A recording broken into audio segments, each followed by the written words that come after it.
మన దగ్గరికొచ్చే కస్టమర్స్ అందరూ ప్రైజెస్ ఏంటి అని అడుగుతూ ఉంటారు. హోల్‌సేల్ స్టోర్ అండి. మనం ప్రైజెస్ ఎక్కడ కూడా రివీల్ చెయ్యము. మీరు గనక బిజినెస్ చేస్తున్నారు అని ప్రూఫ్ ఉంటేనే మనం ప్రైజెస్ రివీల్ చేస్తూ ఉంటామనమాట. శారీ చూడండి, మంచి green sari. Both the sides golden జరీతో ఫ్లోరల్ బార్డర్ వచ్చేసింది. నీట్‌గా ఉంది శారీ. బాడీ పార్ట్‌లో కూడా చిన్న చిన్నగా గోల్డెన్ జరీ బుటాస్, ఫ్లవర్స్ ప్యాటర్న్ లాగానే తీసుకున్నాం. శారీ అంతా సింగిల్ కలర్ ఉంటుంది. పళ్ళు కూడా సెల్ఫ్‌లోనే మంచి గోల్డెన్ జరీ వీవింగ్ ఇచ్చారు.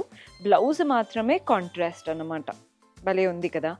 చాలా చాలా బాగున్నాయి. ఇందులో కలర్ సెట్ చూపిస్తున్నాను. కలర్ ఆప్షన్స్, శారీస్ అందరికీ చూపిస్తామండి. జస్ట్ ప్రైజెస్ మాత్రం మీరు బిజినెస్ చేస్తున్నారు అనంటే మీకు ప్రైజెస్ మెన్షన్ చేస్తాము. సో దట్ మీరు మంచి మార్జిన్‌తో రీసేల్ చేసుకోవచ్చు. ప్రతి దాంట్లో ప్రైజెస్ మెన్షన్ చేసి మళ్ళీ మీకు మార్జిన్ కష్టమవుతుందని మాకు కూడా ఐడియా ఉంటుంది. అందుకే మేము ప్రైజెస్ అయితే ఏమీ మెన్షన్ చేయము. అండ్ ఎవరైతే సెట్ వైస్‌గా తీసుకుంటారో వాళ్ళకి మాత్రమే ఇస్తాము శారీస్ కూడా. పర్చేస్ చేసుకోవాలి, అది కూడా హోల్‌సేల్ ప్రైజెస్‌లో బెస్ట్ ప్రైజెస్, ఎక్కడ హోల్‌సేల్ స్టోర్ ఇవ్వని ప్రైజెస్ అనుకుంటే do visit our Neelakamal creations.